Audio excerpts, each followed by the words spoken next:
Yo, welcome into another episode of the PATRIOT podcast. I'm your host, Beej.com, Beethoven, whatever you want to call me. Bringing y'all episode 9. Hey, thanks for rocking with me, y'all. I know it's been a couple weeks since we had another episode, but I was kind of waiting on some big news to drop before I just got on here rambling about how disappointed I was in the Patriots free agency. And what do you know? Yesterday, we got some really good news. But before we get into that, make sure you guys like, comment, subscribe to the channel. Follow me on Instagram at Beethoven with 2 N's. You can find me on Twitter/X at CoolMoBeej with a K. I don't want to give you my Facebook. That's a little too personal. But if you already have me on Facebook, anytime I post my podcast, I post it on there. So go ahead, give me a like, give me a share. Just share the podcast, man. We're trying to get the subscribers up. Again, I'm trying to get to 100 subscribers before the draft next month. So if you guys can help me with that, that'd be perfect. All right, so let's get right into it. Like I said, I was not really motivated to film an episode because I just been so negative about the team lately. Just so kind of disappointed in the moves that they've been making. And I mean, they made some good moves on defense. We got like 70 linebackers or whatever. And obviously we got Milton Williams and Carlton Davis, so on and so forth. So there were some pretty good moves on the defense. I'm a defensive guy, so I like that. But the offense was still lacking in a lot of areas. We missed out on Cam Robinson. He didn't want to sign here. He chose to go to the Houston Texans. So we still have a need at left tackle. But let's get into the good stuff. Stefon Diggs is a member of your New England Patriots. I never thought I would say those words in my life. Like, Stefon Diggs. And I'm not going to get up here and just clamor like, oh, Steph Diggs was one of my favorite receivers ever, blah, blah, blah, blah. No, but I've always been a huge fan of Stefon Diggs. I mean, his production is crazy. I mean, if you just take a look at some of his stats, I mean, since 2018, he's had 1,000 yards every season, except for last year. He obviously got hurt, but he was on pace for another 1,000 yards. He's had 100 catches each of those seasons as well, except for 2019, but he still had 1,000 yards that year. He had like 60-something catches and still had 1,000 yards.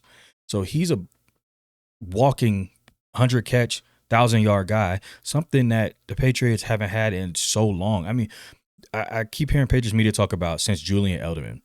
Julian Edelman wasn't a just get you with 100 catches and 1,000 yards every year kind of guy. I think he did it twice. And that's not to downplay Julian Edelman, but he nothing compared to the kind of production that Stefon Diggs has had throughout his career and that I hope that he can bring to the Patriots. Let's get into some of the contract details. I mean, all the details haven't been released yet. It's just still fresh news, but it's a 3-year deal, which I'm happy about. I'm glad it's not a 1-year prove it deal. He might not even be healthy all season. It's 3 years, $69 million with $26 million guaranteed. So the way I read that is it's basically like a 2-year deal, $13 million per year. And it leaves, there's a lot of incentives in it. And that leaves you open for if in the first 2 years it doesn't work out, you can cut bait with them because you've already paid them the guaranteed money. That's how I read that contract. But the biggest thing about that is the 3 years. I'm really excited that, if all goes well, he's under contract to stay here and continue to help Drake Maye grow and continue to help this team be successful. I'm not saying it makes us contenders, especially not Super Bowl contenders, but I do think with a better offense alone, we could win upwards of 8-9 games. Being optimistic. They won 4 games last year, and both sides of the ball was absolutely terrible. So they've beefed up the defense a lot, and they got Drake Maye, a true number 1 receiver. That should be enough to add a couple of more wins to a season in which the schedule is nowhere near as hard as it was last year. So that's why I'm super excited about Stefon Diggs. Hey, man, I can't wait to see. I hope he's healthy in camp. And we can see the kind of camp battles that go on between him and Christian Gonzalez. But I'm excited, man. We haven't had a number 1 receiver in so long that was a true, number 1 receiver. Like, we made Julian Edelman into a number 1 receiver, and we also had Gronk in that same stretch of time. So that helped Edelman because Gronk was really, the number 1 receiver. But getting a guy that can go line up anywhere on the field and get you 6, 7, 8 catches for $120 and 2 tuds, on any given Sunday. We haven't had that. And I'm super excited that Stefon Diggs decided to, sign with the Patriots. I thought last week, once he came in for the visit and they let him leave, I thought it was over with. Not going to lie. So super excited about Stefon Diggs. I had to hop on here and actually film an episode because had I filmed an episode last week, I would have been doing nothing but just bitching and complaining about how they haven't got a left tackle, how they haven't got a receiver. They keep trying to get people. They keep missing out on them, this, that, blah, blah, blah, blah, blah. It would have just been a whole lot of me complaining and being extremely pessimistic about the team.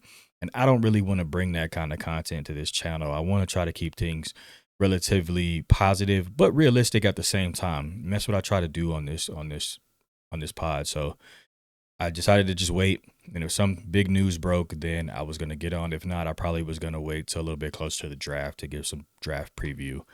But here we are because they signed Stefon Diggs. So way to go, Elliott Wolf.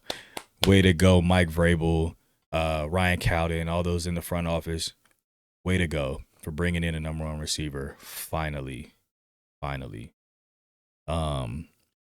think Stefon Diggs is going to be extremely good for this receiver room.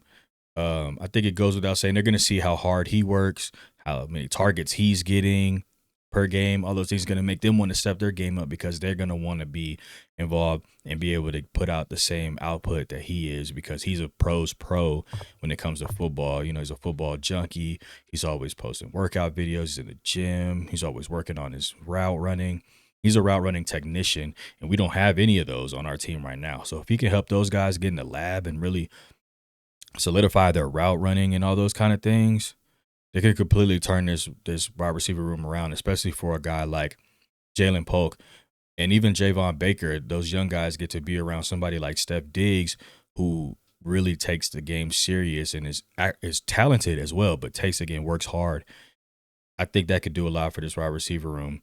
I think it could do a lot for Drake Maye to have that number one receiver can get open without having to be schemed open or, like, I don't want to call him a diva, but just a guy who wants the ball and is going to do whatever it takes on the football field to get the ball thrown his way. I think Drake Maye's going to pass him the ball. Like, I don't think he's going to care about a diva receiver or whatever. If that dude is open, he's going to throw him the ball.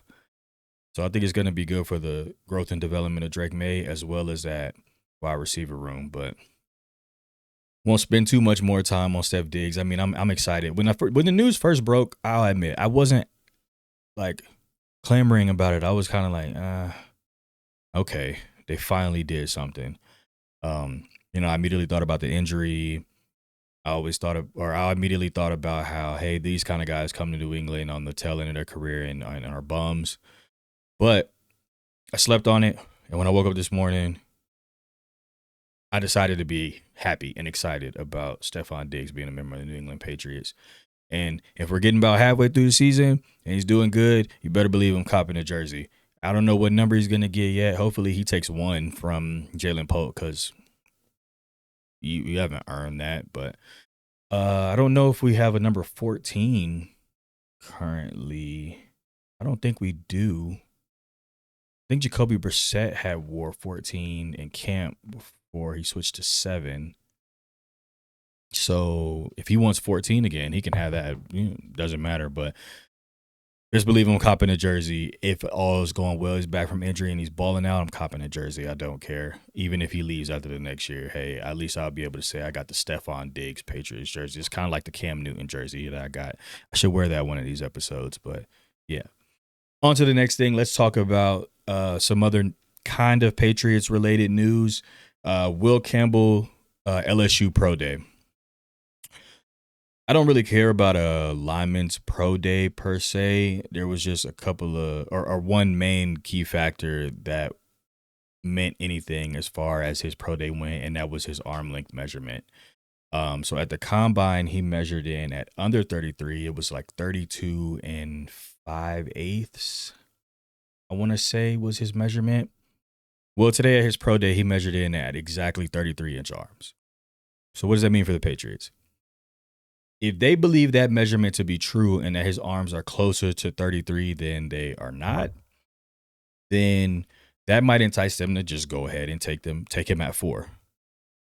I still don't think that he should go at 4. Maybe if you trade back and you take him at 10 to 12 or 10 to 15 range, then that's a little bit better value. But just because his arms are this much longer, you either like him or you don't. And I don't know how much his arm length helps in that regard if you've already had a preconceived notion that because he has shorter arms and you watch the tape, you don't think that he can be a NFL pro tackle, then I don't think a couple eighths of an inch at a pro day should sway you the other way. But obviously there's fans of him in the Patriots building, so we're going to see how it goes. But I'm still fully against taking Will Campbell at 4. Not a fan of it, and him having 33-inch arms didn't move the needle for me at all. But speaking of the draft, I'm going to take just, a few short moments to go over a mock draft that I did that I really liked. And then we're going to take a look at a mock draft that I seen from somebody from PFF today on Twitter. So let's take a look at my mock draft here. So wishful thinking, I had the Patriots taking Abdul Carter at 4. I had them being able to get Matthew Golden at 38, which would be a dream come true, especially with us just getting Diggs. If you got Matthew Golden and Steph Diggs with Pop Douglas, that's a good wide receiver room. So I had them getting Matthew Golden at 38. At 77, I had them getting Anthony Belton, the offensive tackle from NC State, which I think the third round is about where they kind of have him graded. And then I made a trade and I got the 94th pick and I took Xavier Restrepo, which I also think is good value there too, because based on his, he ran a 4.8 40. So I'm pretty sure his stock is going to drop, but he's not a fast guy. He's a shifty, quick, get open, Wes Welker, Julian Edelman type guy. His cone drill was, I think, like a 4.2 or something. He was top 8 of all receivers in the cone drill. So that just goes to show he doesn't really have top end speed, but he's a quick, shifty, get open kind of guy. So I took him at 94. I took Andrew Mabuka from Texas, the safety, at 103. And I took Cam Scatterboo at 105. I stopped there, but I think that's a solid draft. I had 2 defenders and the rest was offense. I think that addresses edge rush need, wide receiver need, tackle need, another wide receiver, safety, and a running back. Y'all tell me what y'all think. I think that's a pretty good draft. I had Abdul Carter, Matthew Golden, Anthony Belton, Xavier Restrepo, Andrew Mabuka, and Cam Scatterboo. Y'all let me know what y'all think. Let's take a look at the one I seen today, Patriots PFF page.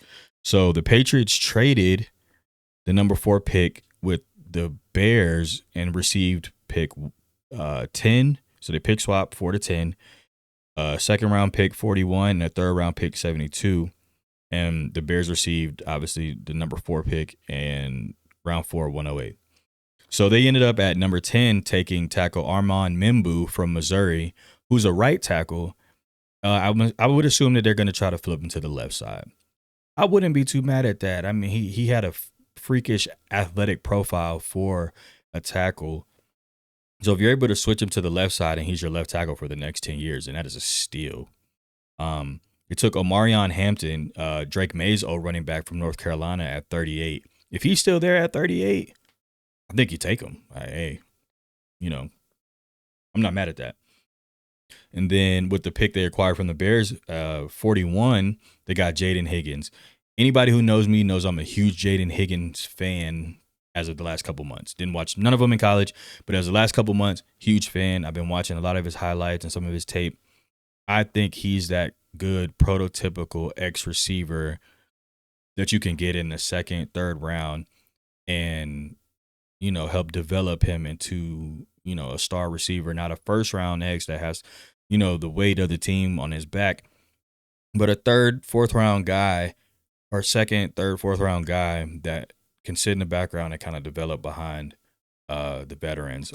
I think Jaden Higgins is an amazing pick at 41. At 69, they take Ozzie Trapilo, which is the tackle from Boston College. I heard Bill O'Brien rave about him, and a lot of Patriots media have him on his radar, being that that Boston College Patriots connection there. Maybe trying to build a path from Boston College to the Patriots with Bill O'Brien being an ex-Patriots coach. Third round, they got Josiah Stewart, who's an edge from Michigan. They got center Jared Wilson from Georgia in the third, and then in the fifth, they got Luke Kandra, a guard from Cincinnati.